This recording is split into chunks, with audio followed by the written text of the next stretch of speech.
د دې وجه شیخ الاسلام ابن قیم رحمه الله فرمایي لس قسمه جنا ده او درې قسمه خندا ده. ځان سره د آیات ساتي. اول یو جنا د رحمت ده، دویم جنا د خوف یری ده، دریم جنا چې د هغه د محبت ده، لکه څنګه چې سلمان فارسی په دې کې جنا شوی دی. یو سړی د زندان نه، یو سړی د سفر نه راغی، خپل اهل او عیال خپل ملګرو سره مخامخ شو، په دې کې الله د شو فطرتي قوه خودلې ده، غیر اختیاري به جاړي، لکه یوسف علی السلام د یعقوب علی السلام سره. څلورم شړا د خوشحالي د سړی چې کله خوشاله شي جاړي. به تور مثال مولا بشیر دی، شاورته اطلاع ورکړه چې تاره واده وکي، غیر اختیاري په سرګوي باندې شروع شو. غي کې ونه بشیر اولی څه خبره ده؟ خبره ده چې مال وي کزه ملاو شو د خوشحالي جړه. پنځمه جړه د جزع ده او شپږمه جړه چې هغه د غم ده. د خوف او د حزن په مابین کې د جړه فرق څنګه دی؟ وې د غم جړه چې ده هغه د حزن جړه دی لوي کېږي چې یو شی تر مولانا مخکې زمانہ کې محبوب مطلوب دی پوښښوي تور باندې جاړي، او خوف ته من آینده زمانہ کې به د خوشحالي او د غم د جړه مابین کې فرق دی.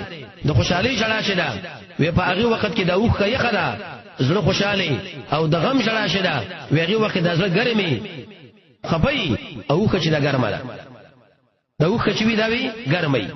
ووم جړه شه د سو افتا یو سړی کمزور دی بار نشولې جاړي.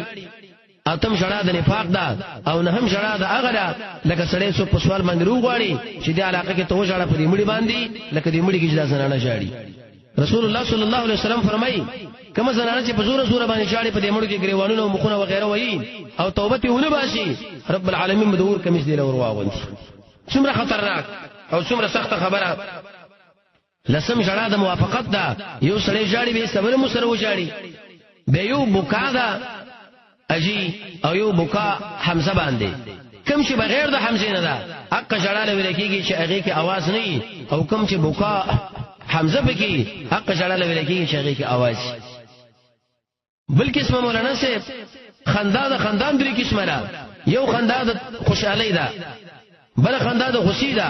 د غصې ده معنی چې چا څه غصه شوی ایست خندا درشي چې وزدا کمزوري سړی وګورځما مقابله ده.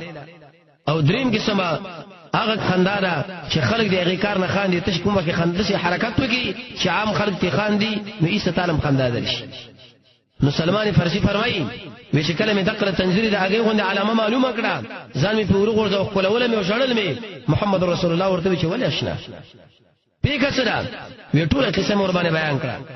تعجب کې ورته راغی او دې خو ګڼل چې دا خبره ته ودروا اسما ټول ملګری صحابه به سره جمع کوم هغه له دا خبره وکړه.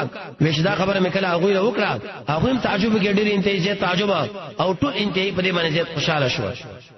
نو سلام دی په سلمان فارسی په هغه سبب باندې چې د حق مبارک د اول نه نیولې تر اخره پورې د شلو نه زیات استادانه بدل کړي دی اخر محمد رسول الله لراغي.